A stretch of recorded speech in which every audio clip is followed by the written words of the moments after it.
Hello and welcome to Ringo Rama. My guest today is very established in the Beatles podcasting world. It's Tom Hunyady. Hey, what's going on? We'll go through this album here, the Ringo 1973 album, his biggest album ever. We're going to go track by track through it. Ringo! Absolutely. This is I mean, what can you say? I mean, this is probably, this is going to be the record he's going to be most known for the rest of his life and even after he goes. And, um, I think it's a near perfect record myself. I think this was the first Beatles solo album to have two number one singles on it, Sure was. which is pretty surprising because everybody thought Ringo was just going to be gone, especially because the two albums he did before this, Blue Coops the Blues and Sentimental Journey, just they didn't go anywhere. No, they didn't. And, even though those are, genres of music that Ringo loves, I don't think people want to, the bulk of people want to hear him do, country songs or those standards, which is too bad because I think he does a good job with those songs. But with the Don't Come Easy and Back Off Boogaloo, we kind of gave him he kind of gave us a little taste of what was to come.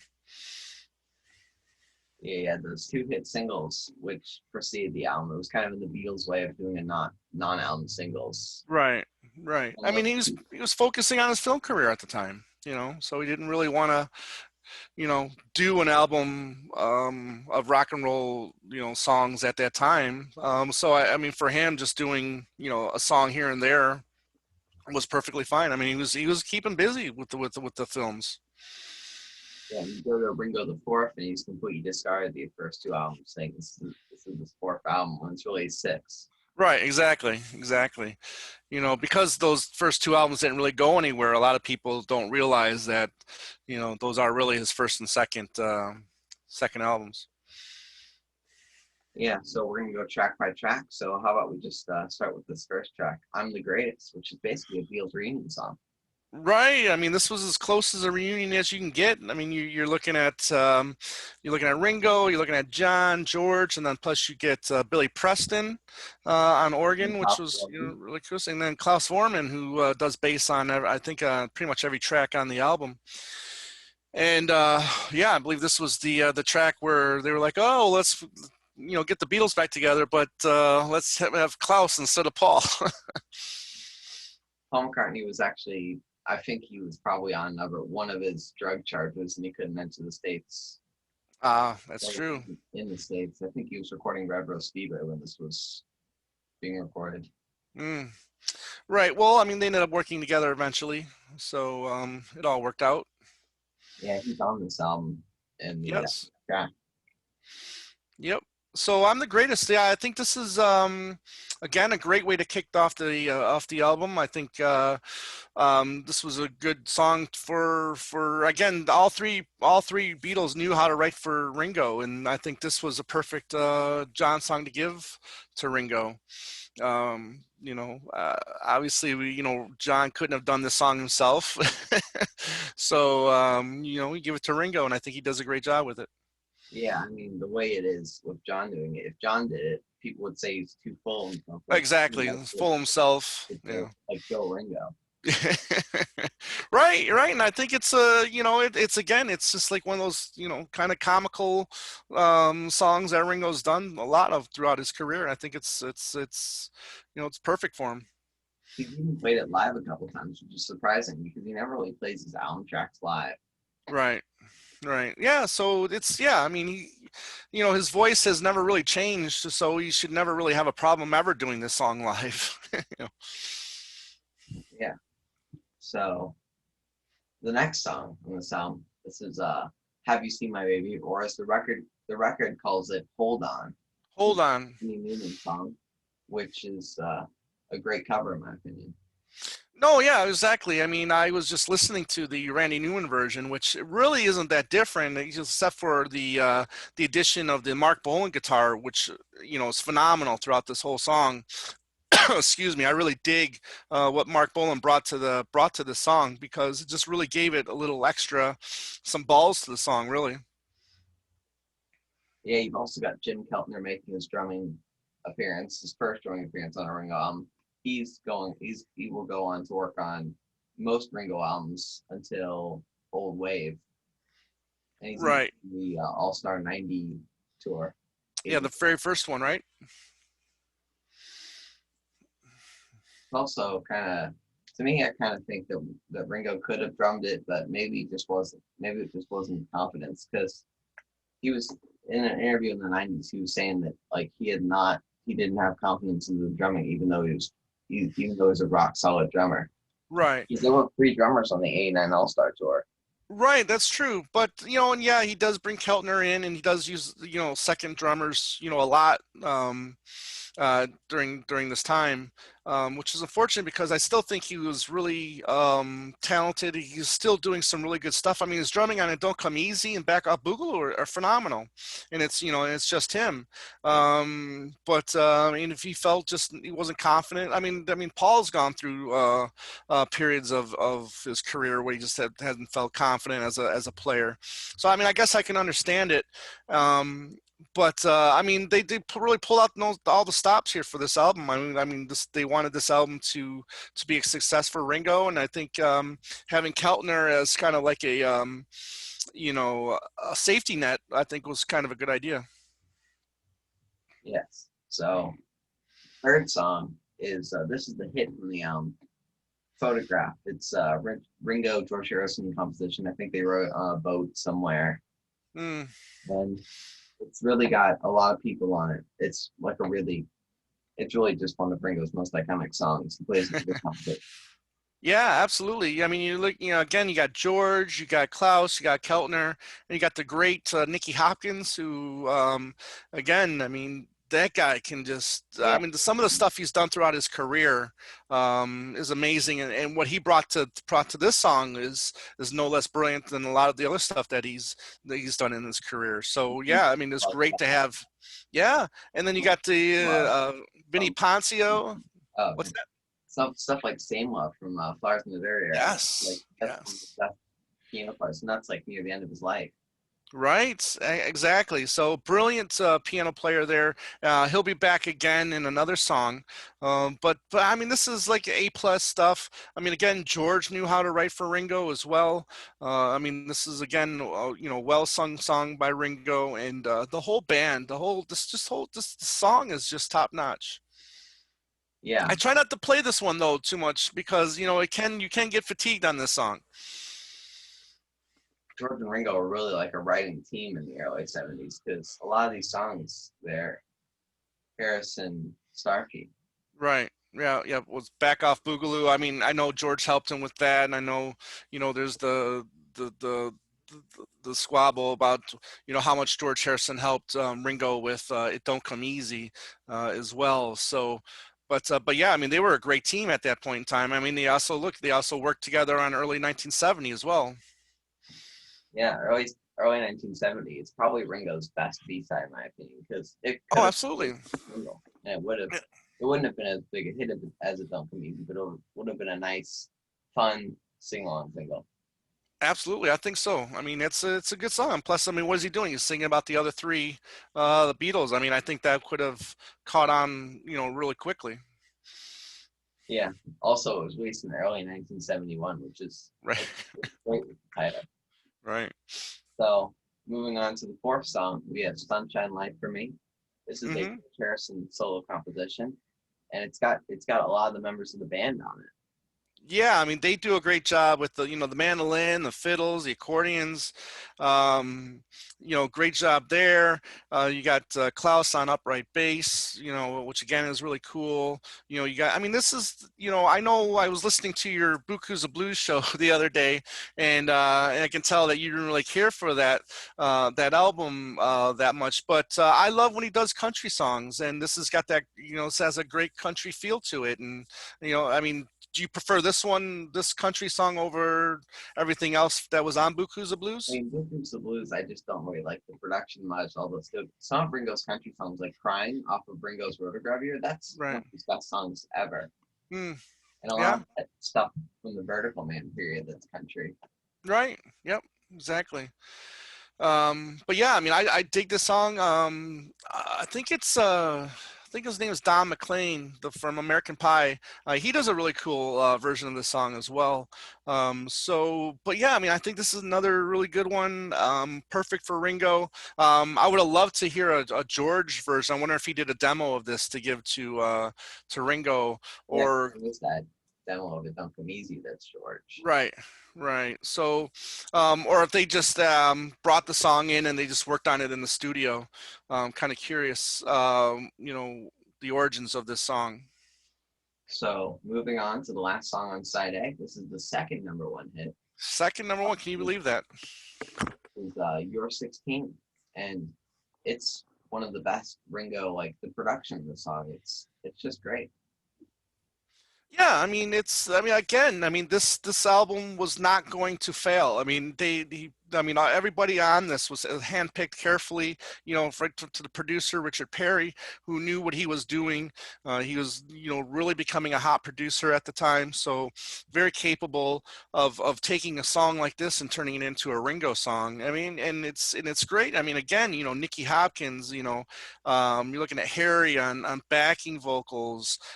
Excuse me, even Vinny Poncia, which who became his writing partner for many years, and the mouth sax solo from Paul McCartney, I think, just really, adds some more, little comedy to the song.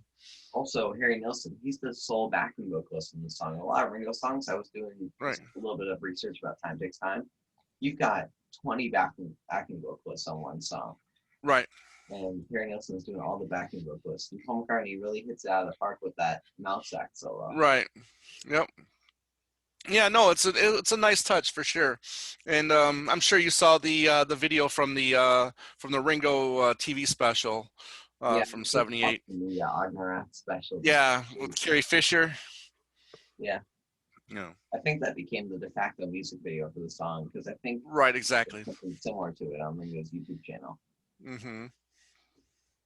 Yeah, but I mean, two number ones for Ringo, which you know, I mean, you gotta admit, I mean, that's very impressive.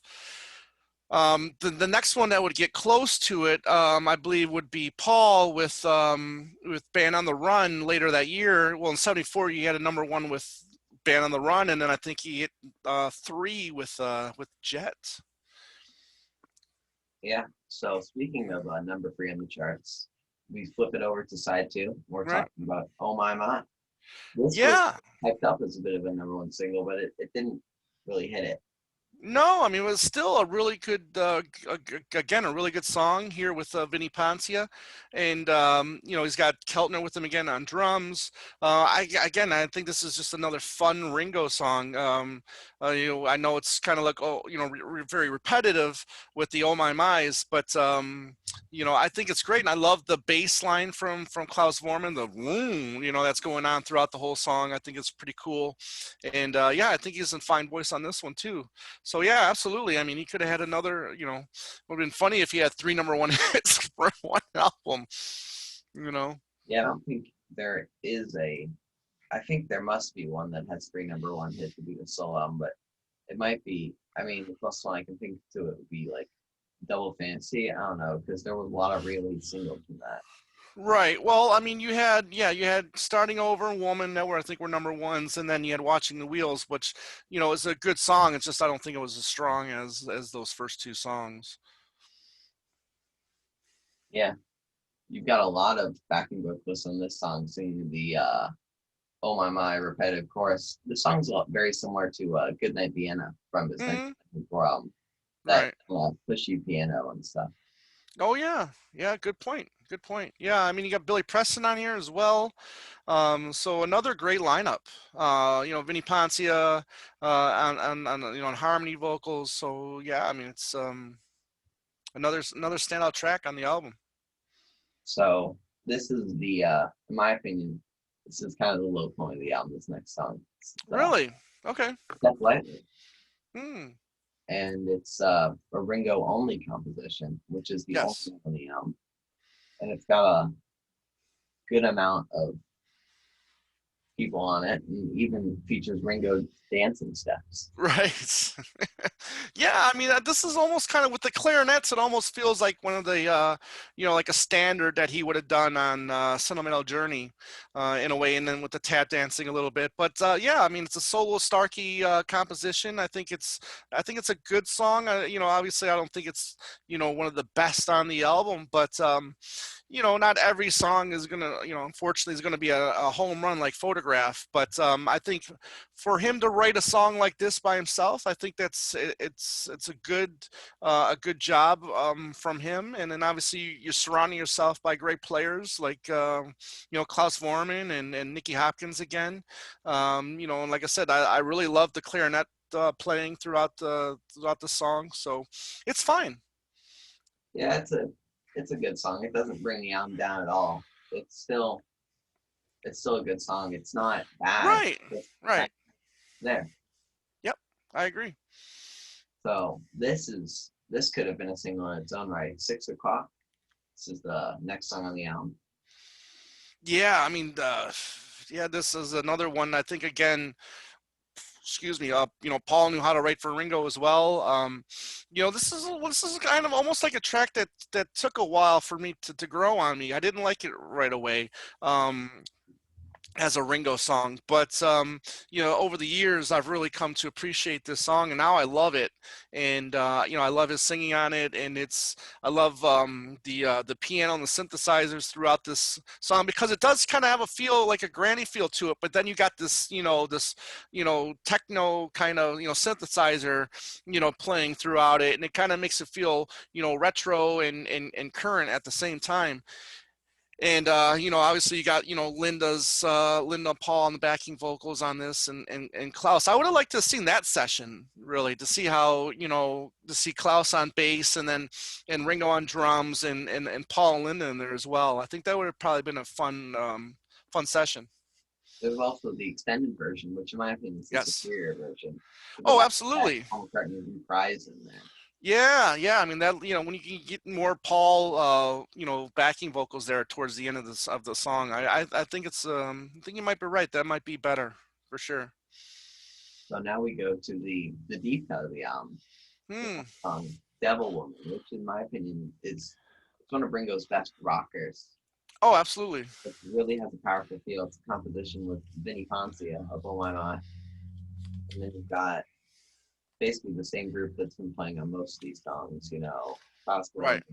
and Tom Scott arranging the horns, and that whole group. Yeah, I mean it's cool because then it brings in "Sexy Sadie" into the song. I just love "Devil Woman," "You're Like an Angel to Me." It's just really a lot of stuff going on with this song. I think I really dig this one. Yeah, like you said, it's a more of a heavier rock, one of his heavier rockers in during this period, and it's one of my favorites on the album. I love this song. I'd never skip this song. I think it's great. Yeah, I didn't really listen to it because I would always, when I was listening to the Ringo album, I'd listen to, Right. I'm the Greatest, Photograph, You're 16, Oh My My, and Yeah. then Crystal Pop, and then I wouldn't listen to the other 5 songs. Mm. Those Yeah. No. And really yeah, well done songs off of this album. yeah, I mean, once you give those other tracks a chance, I mean, you just find out how great they are. And I've always loved the line, you're like the devil with horns in the head, and the only way I'll get you is to get you in bed. I've always liked that line in this song. Yeah, and there's also Richard Perry on the backing vocals. Yes. Yep. I don't think he's on any of these other songs as backing vocals, but I think he does all right for just being the producer. Right. Hmm. So now we're coming to the final song on the album, which is one of the best closers just ever Oh, made. it's a phenomenal closer again. George Harrison. I would like to really know more on how much Mel Evans had to do with this song. Unfortunately, we lost him a few years later. But because I mean it's the first time you'd ever see a Mel Evans co-write, with George Harrison. So, but I love the way this song plays. I love the production on this one, and I love the end where he's just thanking everybody that was on the album. It's really cool. Uh, Nicky Hopkins on piano again, and Vinnie Poncia and Tom Right. arranging the horns. You've got a basically by the end of the album, you pretty much established a group of people that Ringo's been working with. Yeah, absolutely. I mean, it's like I said. I mean, there was no way this album, I think, was going to fail. There, he had too many talented people come and play on this album. And like I said, Richard Prairie was becoming one of the great successful producers at the time. So That's on Nielsen Snail. yes, Europe. yeah, exactly. He helped Barbra Streisand get back in the top 10 prior to, so he was becoming a very popular producer at that time. Yeah, and it really closes the album out nice. There is one non-album track, Oh yeah, that's what Down and Out, right? Down and Out. I think it really deserved to be a non-album track. Yeah. I'm glad that they just stuck with the 10 songs, because those 10 songs in a way makes you yearn for more on this album. And Down and Out, adding that song to this, I think maybe would have brought it down a notch, because I just don't think it's a very good song altogether. It's like Blind Man from the Back Off Big Blue single. Yeah, maybe, but again, I think the album's perfect as it is. I don't think it needed any more or any less. I think it could have used the 6 o'clock reprise. The one. Yeah, well, probably. I'm sure there was plenty of room on the album to put a 6-minute song on there. You know. Yeah. So, I'm just hoping they do something with this album. Since the 50th anniversary is coming up, they should do a deluxe edition. Maybe pack it into a nice, instead of a suitcase, they can just pack it into a nice auditorium. You just get an auditorium right. to you, Yeah, this is the one album, if they're gonna do anything special for Ringo, a 50th anniversary album, this would be the album. And I'm sure there's some good outtakes or demos or whatnot that you could It's the put most on there. Ringo album. Like if you're looking at stuff from the '90s, you can't even find like 2.5 minutes of unreleased material. Hmm. Yeah, I mean, I would love to hear, more from this these sessions, because, like I said, I mean, you just had so many talented people, play on this album. Or there might be a case where there was just not a lot of session or not a lot of demos or outtakes, because everybody was so good on this album that we know I'm the greatest. There was, John had his version, ready to go. I'm sure Paul already had 6 o'clock worked out in his mind.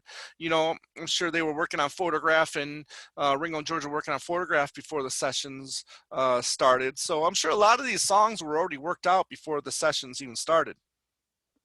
Yeah, there's a lot of like outtakes and rough mixes. Rough mixes, yeah, Yeah, right.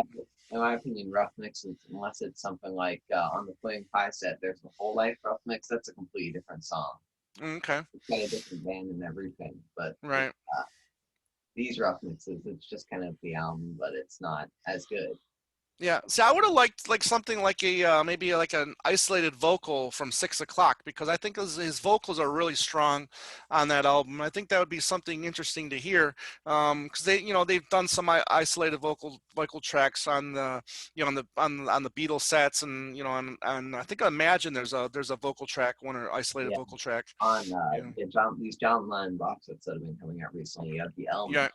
I think a lot of these Ringo songs, if you don't really have outtakes, I'd love to hear elements mixes like the piano on You and Me, Baby, Right. maybe the guitar on Have You Seen My Baby. There you go. Yeah, not a bad idea. So, I mean, there's definitely things they could do for a box set. I mean, I don't see it being like a 3 or 4 CD box set. I would be happy with just a 2 disc set myself. All of Ringo's albums I'd like a two disc vinyl. And some of these later albums, they'd have to be half speed mastered because they kind of go over the vinyl limit. Right.